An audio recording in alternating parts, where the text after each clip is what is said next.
All right, what's going on, everybody? Matt Ferrara here from Some Force Training, and it is Fitness Friday. So normally I wait till about 5 p.m. Right now it's 4:45. I was so excited I couldn't wait, had to jump on this. So thank you if you're tuning into this live. If you're not and you're watching the recording, still thank you so much, I appreciate it. All right, so what this is if you joined me earlier in the week for our Mindset Mondays, you saw me down on the yoga mat and I was telling a little bit of a story and kind of talking about mindset and how I essentially was challenged with the climb in my headspace, things came in, and then what I did to overcome that.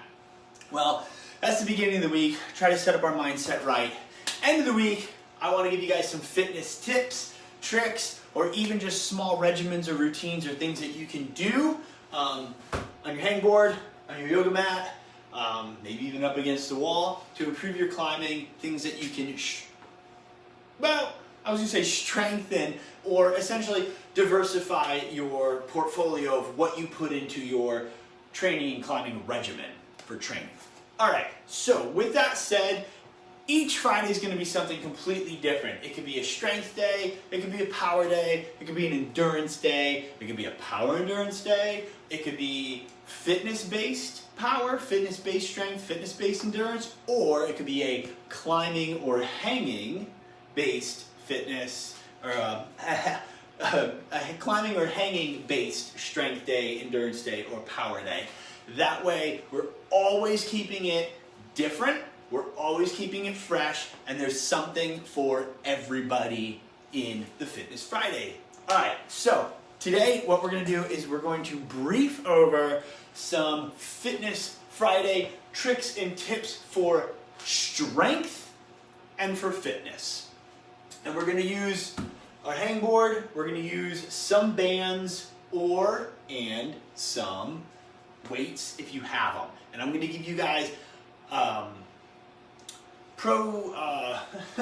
progressions and regressions, so in case you do or don't have these things or can or can't do some of these things, there should be a way to kind of level up or level down to meet your level. So first, with a fitness-based strength day, what I want you guys to realize is that strength, giving yourself like a strength exercise, really should be done with like 85 to 100% of your effort. So you want to be really well warmed up. I cannot not stress enough how being warmed up is vital to your success and also vital to avoiding injury. So now that we know that, and you do your warm-ups, you get warmed up, right? You do everything you need to do to get your body ready. I'm going to give you guys, I'm already warmed up by the way, some things to do and some examples. So with that, what I'm going to say is we're going to work on a little bit of upper and lower chest. So for you techie people out there, your pectoral majors and your pectoral minors. Everybody has them, 2 sets. All right, so what we're going to do here is we're going to start with a decline push-up. Mind you, I'm already warmed up, so with this camera, and yes, I have 2 cameras here going, we're going to drop this one down.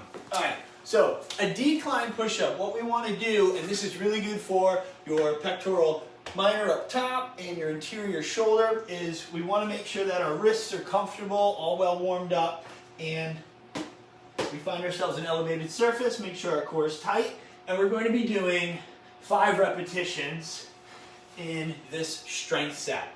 Now, you might be saying 5 repetitions is not a lot, and it's not, but that's why we get ourselves a resistance band or a weight vest. And I got my weight vest back there, but for this example, I'm going to show you guys with a resistance band how I make an X, I put my hands through it, and then I put it over my back like suspenders. So now when I do my 5 push-ups, it's actually with a lot more resistance than just my body weight, because I can do a lot of body weight push-ups. So now,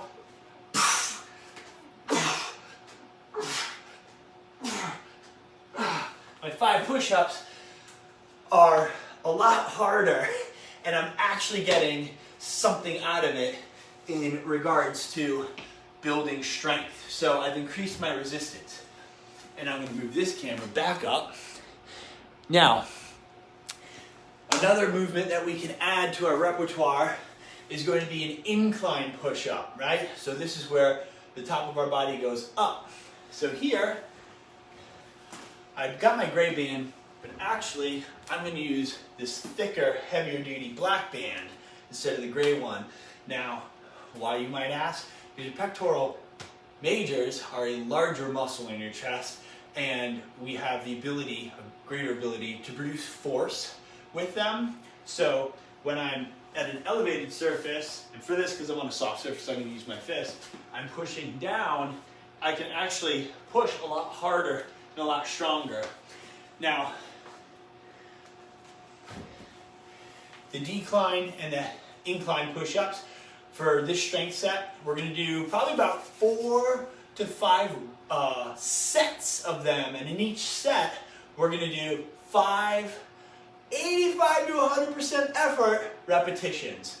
So that's where you might need your weight vest and a resistance band, where you might need to bring your feet a little higher.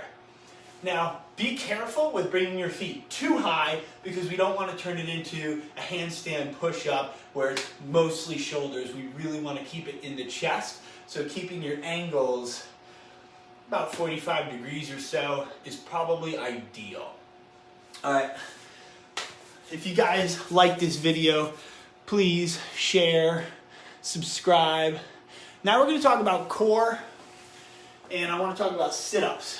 So we can bring the range of sit-ups up in terms of our reps, right? We could do 10 of them, 15, 20, right, 100. But what we really want to do is focus on building that strength.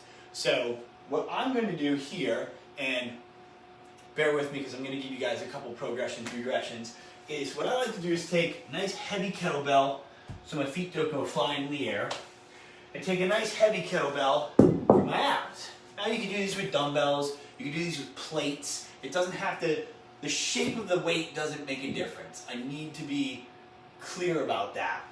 The reason why I like using weight at my feet is because I can work on my adductors, squeezing in on the weight as I do my sit-up. But I do not do, and I do not recommend you do your sit-ups like this all the time.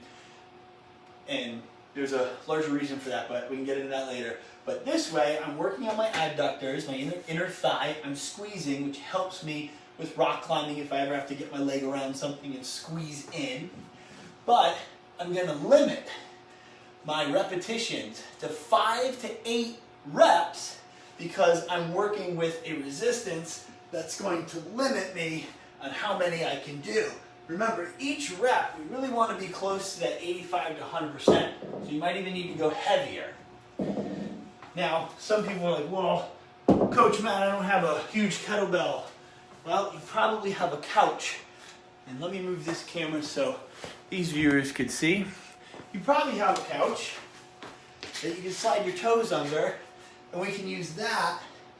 And same thing with holding on to a resistance. If you don't have heavy kettlebells or dumbbells at home, you might be able to use a jug of water or 2, right? A gallon of water weighs, what is it, 8 point something pounds. So right there, you can have 2 of them at 16 to 17 pounds if you need more weight. I don't know if you have a bag of sand. Maybe you live in New England, right? I know I used to live in New England with big bags of sand, so when our driveway would freeze, we'd throw sand. So if you live on a steep incline, your car wouldn't go sliding out into the road, into traffic. So there's a lot of things around the household, if you don't have the fitness equipment to use, that you can use and substitute. Your body doesn't know what it is that you're lifting up, whether it's a pink dumbbell or a black kettlebell. It makes no difference. Your body just recognizes resistance, and that's why these resistance bands are a really, really excellent and inexpensive way to get your resistance. So you're like, okay, well, I don't want to spend $100 on some dumbbells. Well, you can spend $30 and get some resistance bands, and you can really build yourself up. So those are some of the tips and tricks I have for you today on building up strength. So we have antagonistic muscles, which are your chest muscles, your pectorals, to your lats, which we use for pulling all the time as climbers, and it's really important to keep balance. And I know a lot of climbers will say, oh, but I don't want to get heavy and build muscle where I don't need it. Well, if you don't keep your body balanced, it won't function as an athlete's body does, and you'll run into greater problems farther down on the road. So it's really important that we do keep ourselves balanced and we keep ourselves strong as athletes. I hope you guys liked this video today for our hashtag Fitness Fridays. Please like and follow me for more tips and tricks. And if you guys have any questions, comments, concerns, worries, woes, or queries, please leave them in the comment box. If you would like to work with me, you can DM me. I'm all over social media on Instagram and Facebook at Summit Force Training, or you can go to summitforcetraining.com, get a hold of me. And here's my email for those of you who are more into emails, Matt, M-A-T-T, at summitforcetraining.com. That's my email. I love you guys. I love the climbing community. I hope this was valuable to you. If you liked it, please let me know. And as always, be good to each other. Peace and love.